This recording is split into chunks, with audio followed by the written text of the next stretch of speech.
Capítulo 2. El capitán Uriel Ventris de los ultramarines podía sentir que el aire estaba helado mientras subía los 1000 escalones que llevaban a las cámaras privadas del señor del capítulo. Llevaba su casco en el hueco del codo y su paso era firme.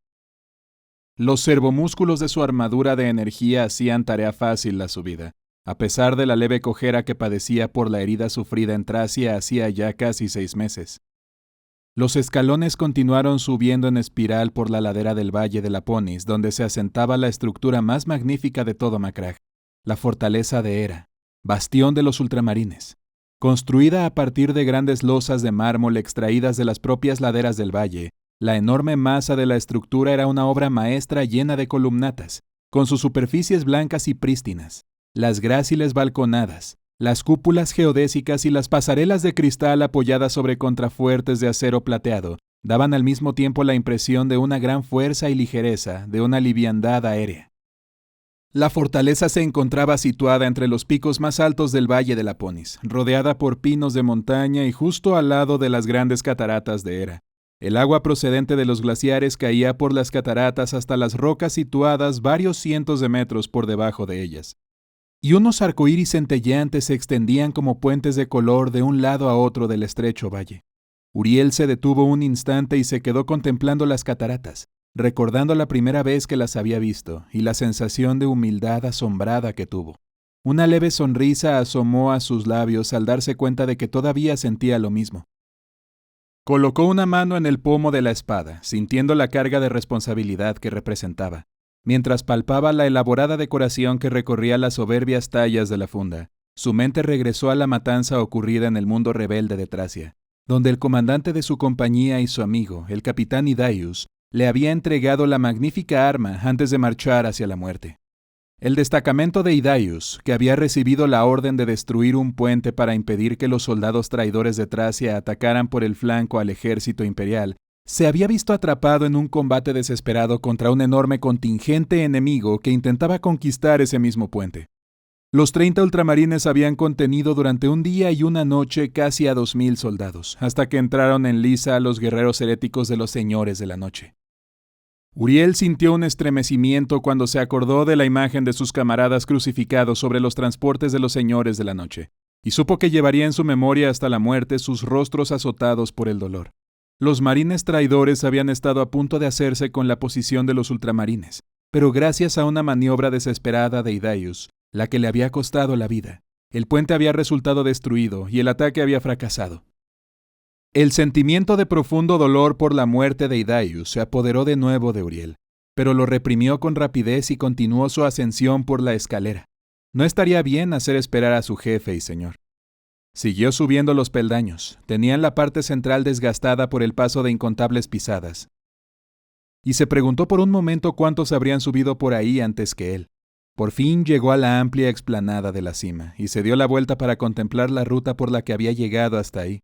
Las montañas de picos cubiertos de nieve se extendían hasta donde podía alcanzar la vista en todas direcciones, excepto en una de ellas, hacia el oeste. La línea del horizonte resplandecía con un profundo color azul brillante, donde la vista potenciada mediante ingeniería genética de Uriel pudo distinguir la rocosa línea costera y el mar, allá a lo lejos. Las estructuras techadas con cúpulas de mármol de la fortaleza descendían ante él. Cada uno de los niveles ya era una ciudadela por derecho propio. Se dio de nuevo media vuelta y se dirigió hacia la vasta estructura que se alzaba ante él. Pasó bajo el pórtico de numerosas columnas que conducía a las cámaras del señor del capítulo de los ultramarines, Marnius Calgar. Unas puertas de bronce relucientes se abrieron cuando se acercó a la entrada y aparecieron 2 enormes guerreros de la primera compañía, equipados con las sagradas armaduras de exterminador y con unas largas alabardas acabadas en una hoja larga y ancha. Empuñaban las armas en posición de combate. Incluso el corpachón con armadura de Uriel quedó empequeñecido por la masa física de los exterminadores. Saludó de forma respetuosa a aquellos veteranos, inclinando brevemente la cabeza, y entró en el vestíbulo de ambiente fresco. Un sirviente del señor del capítulo, vestido con una sencilla túnica de color azul, apareció a su lado y se encargó de su casco, indicándole con un gesto silencioso el patio central de la estructura. Uriel le dio las gracias y descendió por la escalera que llevaba al patio.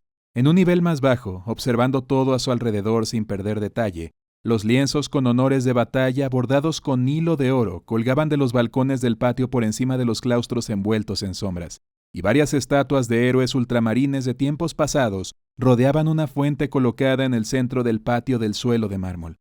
Vio al anciano Galatan, un antiguo portador del estandarte de Macragge, y también al capitán Invictus, el héroe de la primera compañía que había muerto combatiendo contra el gran devorador. La fuente estaba tallada con la forma de un poderoso guerrero a lomos de un enorme caballo, con su lanza alzada hacia el cielo. Conor, el primer rey guerrero de Macragge. Su rostro estaba magníficamente esculpido y mostraba a las claras la tremenda determinación del individuo en hacer lo mejor para su pueblo. Llegó otro sirviente con una bandeja en la que llevaba una jarra de porcelana y 2 copas de plata. Lo depositó todo sobre el banco de piedra que rodeaba a la fuente y se retiró en silencio. Uriel agarró de nuevo con nerviosismo el pomo de su espada, deseando ser merecedor de la historia de aquella arma. Conor era un gigante entre los hombres de su época, dijo una voz cargada con siglos de autoridad y poder. Pacificó todo el continente antes de cumplir los 21 años y puso en marcha una serie de acontecimientos que permitieron al sagrado Guilliman convertirse en el hombre que necesitaba ser. Uriel se dio la vuelta para ponerse cara a cara con el señor de Macragge, Marneus Calgar. Lo recuerdo muy bien de mi aprendizaje en el campamento Agiselus, mi señor, le contestó Uriel al mismo tiempo que se inclinaba. Una institución excelente. El mismo Guilliman se entrenó ahí. Uriel sonrió ante la modestia de Calgar. Sabía a ciencia cierta que el señor del capítulo también se había entrenado ahí. El comandante de los ultramarines era un individuo enorme, incluso para lo que era habitual entre los marines espaciales. El lustre de su armadura parecía contener a duras penas su imparable energía y dinamismo. El águila imperial de bronce de 2 cabezas que llevaba engastada en el hombro derecho de su armadura relucía como si fuera de oro bruñido. Unos aros negros colgaban del lóbulo de su oreja derecha, y su ojo izquierdo había sido reemplazado por un implante biónico, parecido a una gema. Unos delgados hilos corrían desde el mecanismo hasta la parte superior del cráneo. El venerable rostro de Calgar parecía tallado en madera de roble, pero no había perdido nada de su astucia o de su perspicacia. Aunque tenía más de 400 años, su fuerza y su vitalidad eran la envidia de muchos guerreros que tenían la mitad de su edad.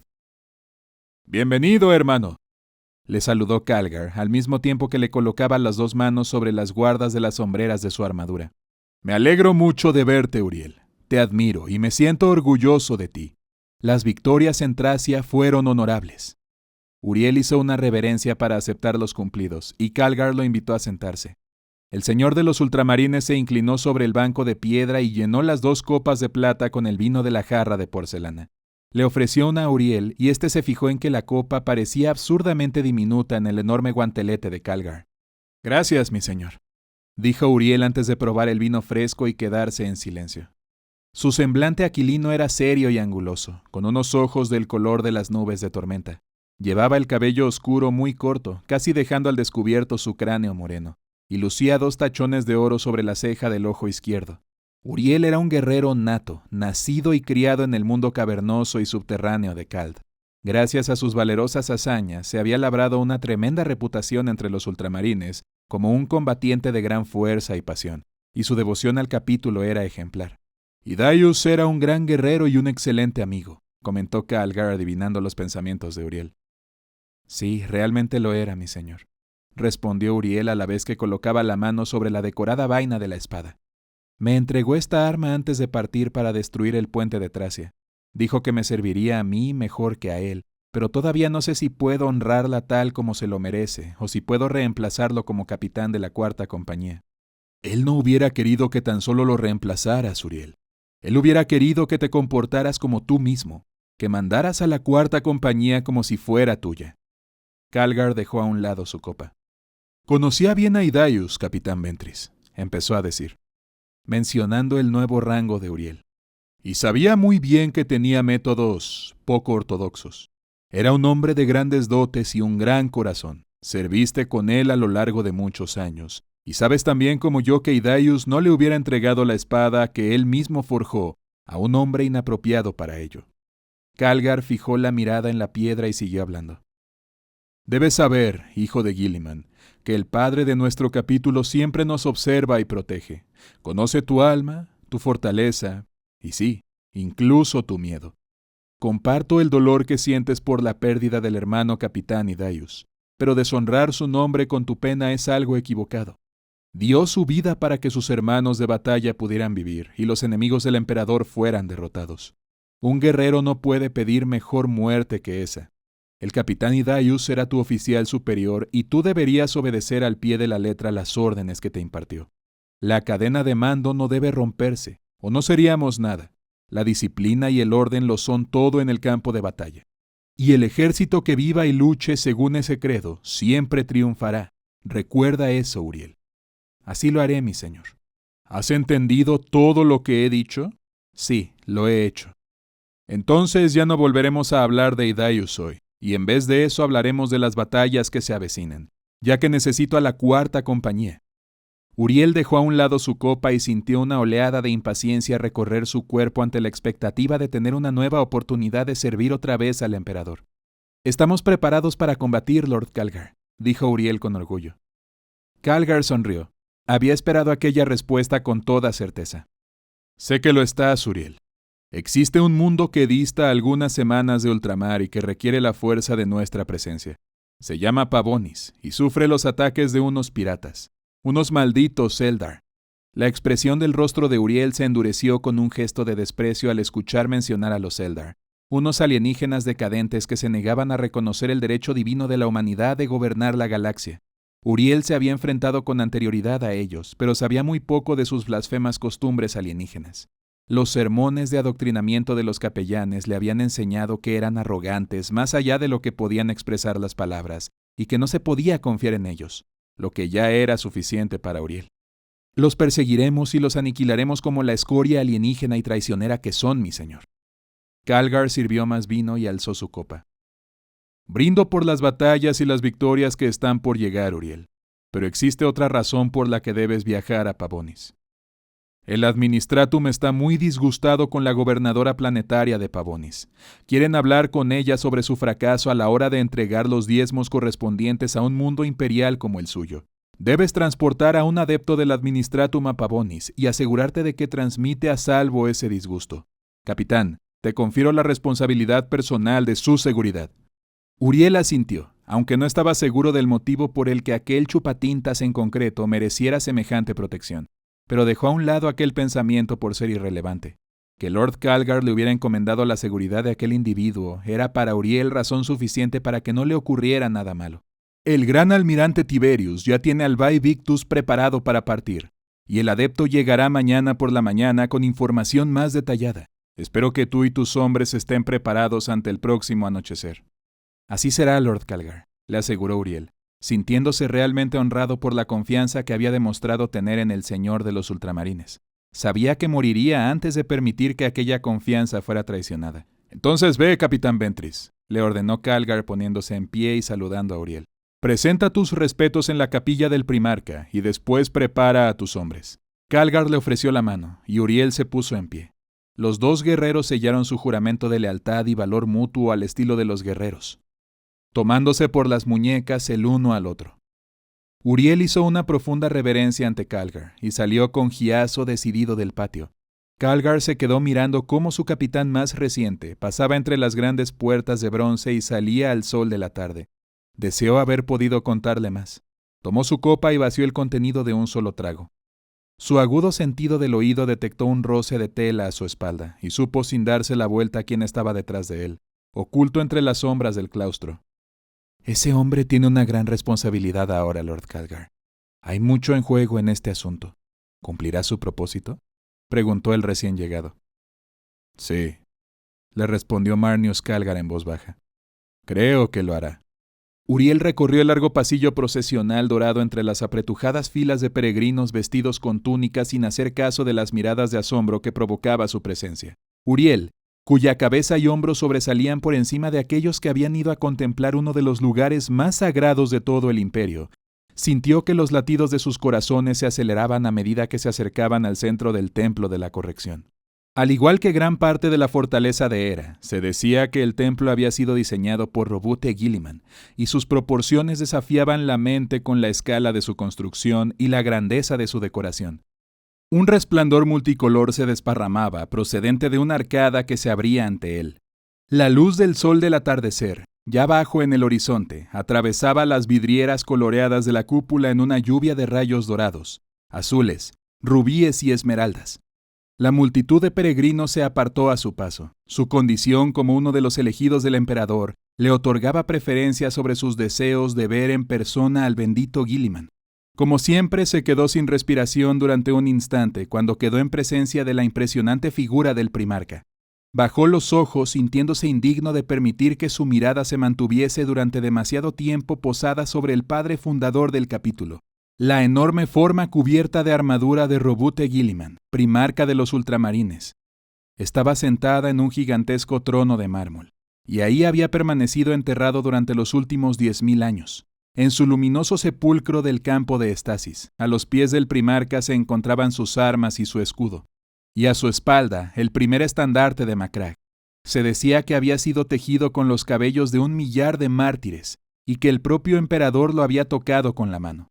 Uriel sintió crecer un tremendo orgullo en su pecho por el hecho de que por sus venas corriera la sangre de uno de los héroes y guerreros más poderosos de la época de la Gran Cruzada. Se dejó caer sobre una rodilla, abrumado por el honor que su propia existencia le otorgaba. Incluso en la muerte, las facciones del primarca indicaban un gran valor y una gran fortaleza. Y si no hubiera sido por la herida reluciente que tenía en su cuello, Uriel habría jurado que el gigantesco guerrero podría ponerse en pie y salir del templo por sí solo. Sintió una rabia fría y acerada cuando sus ojos se detuvieron en la herida escarlata. Unas gotas de sangre, como pequeños rubíes centellantes, se habían quedado inmóviles bajo el cuello del primarca a mitad de su recorrido, por el efecto de inmovilización del tiempo dentro del campo de estasis.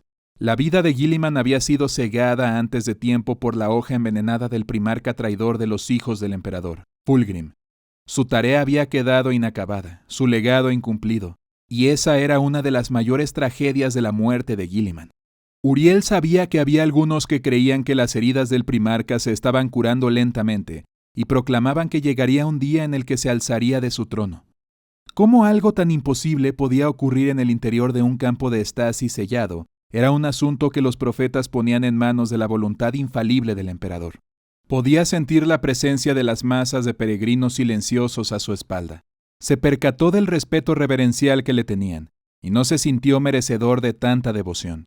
Sabía que aquella forma de pensar lo diferenciaba de la mayoría del resto de sus hermanos, pero Idaius le había enseñado lo valioso que era mirar más allá de los límites de los pensamientos convencionales. Las masas ordinarias y sin rostro de la humanidad eran los verdaderos héroes de la galaxia. Los hombres y las mujeres del imperio que se alzaban, desnudos y vulnerables, ante los horrores del universo infinito y se negaban a rendirse a su inmensa vastedad incomprensible. Su misión en la vida era protegerlos para que pudieran continuar en su propósito de cumplir el destino manifiesto de la humanidad, gobernar la galaxia en el nombre del emperador. Uriel apoyó la otra rodilla y comenzó a rezar con un susurro. Perdóname, mi señor, pero acudo a tu presencia para que me bendigas. Dirijo a mis hombres al combate y te pido que me concedas el valor y la sabiduría para llevarlos a través del ardor de la lucha con honor. Uriel cerró los ojos y permitió que lo que le rodeaba le infundiera serenidad y fortaleza.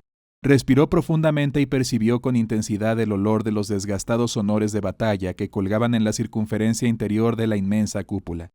Una oleada de sensaciones lo invadió cuando la neuroglotis situada en la parte posterior de su boca analizó los componentes químicos del aire, cargada con el aroma de mundos alienígenas y cruzadas libradas en épocas pasadas. Los recuerdos se superpusieron unos a otros, pero uno destacó sobre los demás, algo que había ocurrido un siglo antes. Acababa de cumplir 14 años, poco después de que lo hubieran llevado al templo de Hera.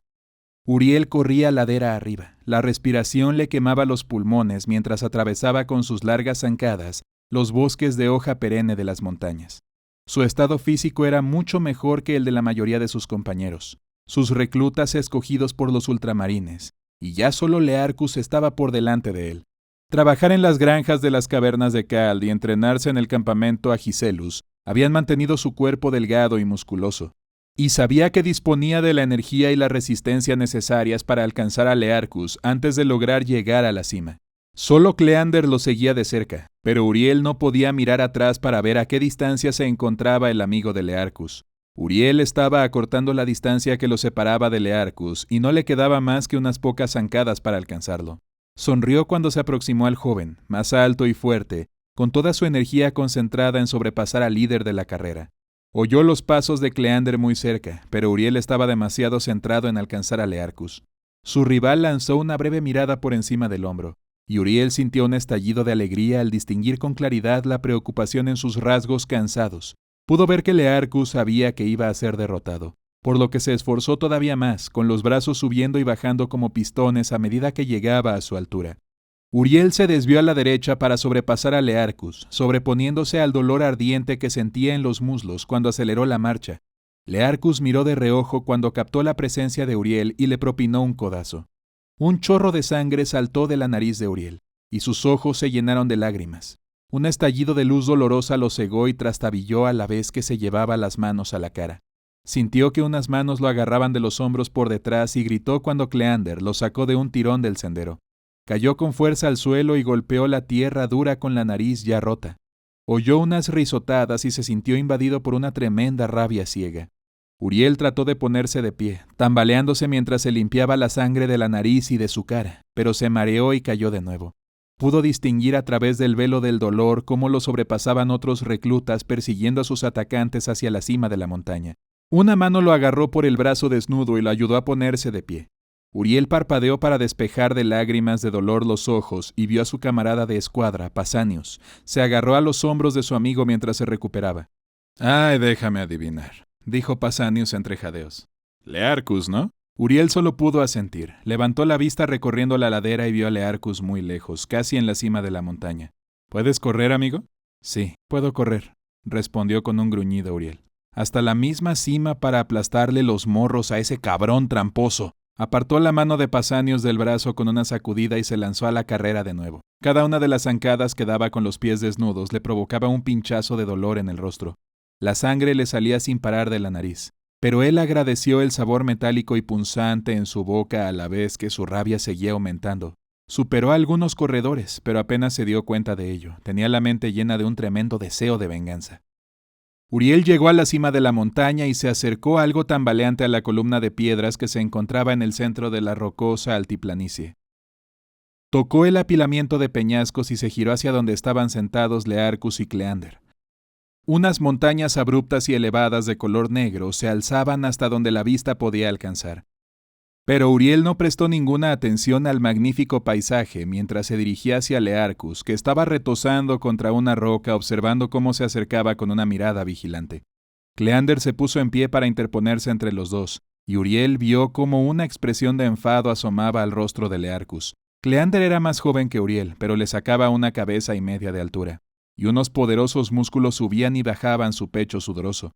Uriel se detuvo y se encaró con Cleander, sosteniéndole la mirada. Después, de repente, le golpeó en el plexo solar con la base de la palma de la mano. Cleander se inclinó y Uriel le propinó otro par de puñetazos en la cara y en el cuello, para rematarlo con un tremendo derechazo. Su musculoso oponente cayó al suelo y Uriel pasó por encima de su gemibundo cuerpo para seguir acercándose a Learcus. El joven se puso en pie y retrocedió un poco al mismo tiempo que colocaba los puños por delante de él, adoptando la típica postura de un boxeador. «¡Hiciste trampa, idiota!», le dijo Uriel con un tono acusador, levantando también los puños. Learcus se encogió de hombros. «Pues sí, pero gané la carrera, ¿no?», comentó. «Ay, ¿crees que eso es todo lo que importa? ¿Ganar? Por supuesto», le respondió Learcus con un tono burlón. «Eres un idiota si crees otra cosa». Los dos contendientes dieron vueltas uno frente al otro, lanzando fintas con los puños mientras los últimos reclutas llegaban a la cima de la colina. «¿No aprendiste nada en Agiselus, Learcus? Una victoria no cuenta en absoluto si no mantienes tu honor». «No te atrevas a darme lecciones, maldito granjero», le replicó Learcus. «Tú ni siquiera deberías estar aquí. Al menos yo me gané mi puesto y mi derecho a venir a este lugar. No me lo regalaron por méritos de mis antepasados». «Learcus, yo también me gané limpiamente mi derecho a estar aquí», le contestó Uriel con tono amenazador. «Lucian no tuvo nada que ver con el hecho de que me eligieran». «A la mierda, sé la verdad sobre todo este asunto». respondió Learcus con un siseo al mismo tiempo que se abalanzaba contra él y le lanzaba un tremendo puñetazo en la sien. Uriel siguió la trayectoria del ataque y se agachó para luego agarrar a su oponente de la muñeca con ambas manos. Se giró, desequilibrando a Learcus, e inmediatamente después se dejó caer sobre una rodilla para lanzarlo por encima de su hombro. Learcus gritó mientras volaba por el aire y soltó un fuerte bufido cuando aterrizó de golpe contra el suelo y se le escapó el aire de los pulmones por el fuerte impacto. Uriel tiró del brazo, retorció y sintió cómo se le rompía la muñeca. Oyó por encima del aullido de dolor de Learcus cómo los extremos partidos de sus huesos rozaban entre sí. Uriel lo soltó y regresó al montículo de piedras. Se dejó caer de espaldas contra él y el dolor y el agotamiento lo atacaron con fuerzas renovadas. Un grupo de chicos se acercaron a ayudar a los reclutas heridos y a Uriel le invadió de repente una gran sensación de vergüenza. Learcus le caía bien a todo el mundo y no iba a ganar nada por haberlo derrotado. Sin embargo, no podía deshacer lo que ya había hecho y debía hacer frente a sus consecuencias. Alguien lo tapó con su sombra y vio que su amigo Pausanias se había colocado a su lado con una mirada de reprobación en su rostro. Su amigo se sentó junto a él. «No debiste haber hecho eso, Uriel». «Sí, lo sé, ojalá pudiera dar marcha atrás en el tiempo, y lo digo de verdad». «Learcus te va a odiar más por esto». ¿Y tú crees que debería pedirle disculpas a ese idiota?» «Sí, pero no ahora mismo. Lo has avergonzado en público y se negaría a aceptar cualquier clase de disculpas. Habla con él cuando regreses a la fortaleza y los apotecarios le hayan inmovilizado y curado la muñeca». «Bueno, haré lo que me dices, amigo mío. Fue una estupidez. Me dejé llevar por la rabia y la ira». «Bueno, al menos te das cuenta de que fue una estupidez. Parece ser que después de todo en Agiselus lograron meterte algo en esa gruesa cabezota de granjero que tienes», le dijo Pausanias con una sonrisa. «Ten cuidado con lo que dices, le advirtió Uriel. «O también tendré que tirarte al suelo a ti». Podrías intentarlo, granjerito, pero haría falta algo más de lo que tú tienes para tumbarme de verdad». Uriel se echó a reír, sabiendo de sobras que Pausanias estaba en lo cierto. Aunque tan solo acababa de cumplir su 15º verano, Pausanias ya era más alto que la mayoría de los hombres adultos. Sus músculos sobresalían como cables de acero bajo su piel bronceada, y ninguno de los demás reclutas había logrado derrotarlo en un enfrentamiento físico. «Vamos», le dijo Pausanias poniéndose de pie. «Será mejor que nos pongamos en marcha. Ya sabes que Clausel cierra las puertas al caer el sol y, por lo que a mí respecta, no me atrae nada pasar otra noche en las montañas». Uriel asintió y también se puso de pie, gruñendo cuando sus músculos protestaron la repentina actividad. Se dio cuenta de que se había olvidado de estirarlos después de la carrera y se maldijo a sí mismo una vez más por haberse comportado como un idiota. Los reclutas iniciaron el camino de regreso y echaron una mano por turno cuando Learcus, que estaba pálido, comenzó a tambalearse mientras corría por el sufrimiento y el dolor que le provocaba el hueso fracturado. La muñeca del muchacho se había hinchado hasta tener el doble del tamaño normal y la piel había adquirido un tono púrpura enfermizo. Casi se desmayó en varias ocasiones durante el descenso de la montaña. Uriel se ofreció a ayudarlo una vez, pero los ceños y las caras de pocos amigos de sus compañeros le hicieron desistir de intentarlo de nuevo. Cuando llegaron a la fortaleza de Hera, Learcus le dijo a los apotecarios que se había roto la muñeca en una caída.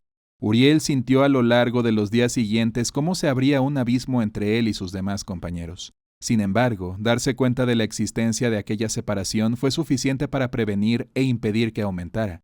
Y tan solo Pausanias siguió siendo un buen amigo en los años que siguieron. En el templo de la corrección, Uriel abrió los ojos, echó a un lado los últimos vestigios de aquel recuerdo y se puso de pie. Apenas pensaba en aquellos días cuando solo era un cadete y se quedó sorprendido por haberlo hecho aquel preciso día.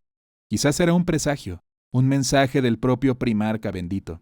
Alzó los ojos y miró el rostro de Robute Guilliman, en busca de una señal de lo que podía significar. Pero el primarca muerto permaneció inmóvil en su trono. Uriel sintió sobre los hombros el peso de la responsabilidad de encontrarse al mando y cruzó la cámara en dirección a una placa con rebordes de bronce que se encontraba en la pared curvada del sanctum interior del templo. La circunferencia interior del templo estaba cubierta por enormes láminas de mármol negro pulido con vetas color jade. En cada una de las láminas estaban grabados con letras de oro los nombres de todos y cada uno de los ultramarines que habían caído en combate a lo largo de los 10.000 años de la existencia del capítulo. Miles y miles de nombres rodeaban al primarca, y Uriel se preguntó cuántos más se grabarían sobre las paredes antes de que él regresara de nuevo a aquel lugar sagrado. ¿Sería el suyo uno de esos nombres? Sus ojos recorrieron la placa de mármol que tenía delante, dedicada a los 100 guerreros de la primera compañía que habían luchado contra el horror alienígena de los tiránidos, bajo las fortalezas defensivas situadas en la zona norte de Macragge, unos 250 años antes. Uriel posó la vista finalmente en un solo nombre, grabado justo debajo de la dedicatoria al heroico capitán Invictus de la primera compañía. Sargento veterano, Lucian Ventris. El dedo de Uriel resiguió los trazos del nombre de su antepasado, sintiéndose orgulloso de llevar su apellido. Su parentesco casual con uno de los héroes del capítulo le había proporcionado el derecho a Uriel de ser entrenado en una institución tan prestigiosa como el campamento Agiselus, pero habían sido su propia habilidad y determinación para no fallar las que le habían hecho ganarse el derecho a ser seleccionado por los ultramarines. Uriel hizo una reverencia, presentando sus respetos a su antepasado, y después saludó antes de darse media vuelta en redondo y salir del templo. Tenía que preparar a su compañía para marchar a la guerra.